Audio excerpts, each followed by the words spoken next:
अंतुर्लीतील छत्रपती संभाजी महाराज चौकात पहिल्याच पावसात जलसाठा, ग्रामपंचायतीच्या स्वच्छता व्यवस्थेवर प्रश्नचिन्ह।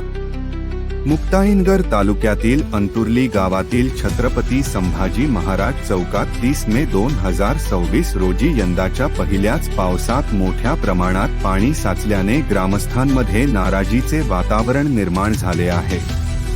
चौक परिसरातील नाल्या गाळ व कचाने भरल्यामुळे पावसाचे पाणी वाहून जाण्याऐवजी रस्त्यावर आणि चौकात साचून राहिले। त्यामुळे परिसरात दुर्गंधी पसरली असून नागरिकांच्या आरोग्याचा प्रश्नही ऐरणीवर आला आहे। गावातील मध्यवर्ती व महत्त्वाचा समजला जाणारा हा चौक छत्रपती संभाजी महाराज यांच्या स्मारकामुळे विशेष ओळखला जातो। मात्र स्मारकाच्या परिसरातच घाण पाणी व कचरा साचल्याचे चित्र पाहावयास मिळत असल्याने ग्रामस्थांनी तीव्र नाराजी व्यक्त केली आहे। छत्रपती संभाजी महाराज यांच्या स्तंभाजवळ अशा प्रकारे अस्वच्छता निर्माण होणे ही गावासाठी लाजिरवाणी बाब असल्याची भावना अनेक नागरिकांनी व्यक्त केली।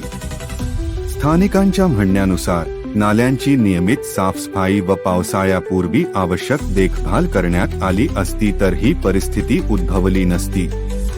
पहिल्याच पावसात चौकाची ही अवस्था झाल्याने आगामी मुसळधार पावसात परिस्थिती आणखी गंभीर होण्याची भीती व्यक्त केली जात आहे। साचलेल्या पाण्यामुळे डासांची उत्पत्ती वाढून विविध साथीच्या आजारांचा धोका निर्माण होऊ शकतो, असेही ग्रामस्थांचे म्हणणे आहे।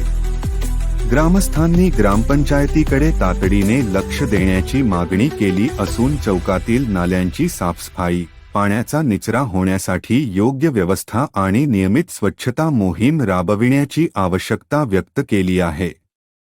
संबंधित विभागाने याकडे गांभीर्याने लक्ष देऊन त्वरित उपाययोजना कराव्यात, अशी मागणी जोर धरत आहे। भगीरथ राजा 24 न्यूजसाठी किरण पाटील, मुक्ताईनगर।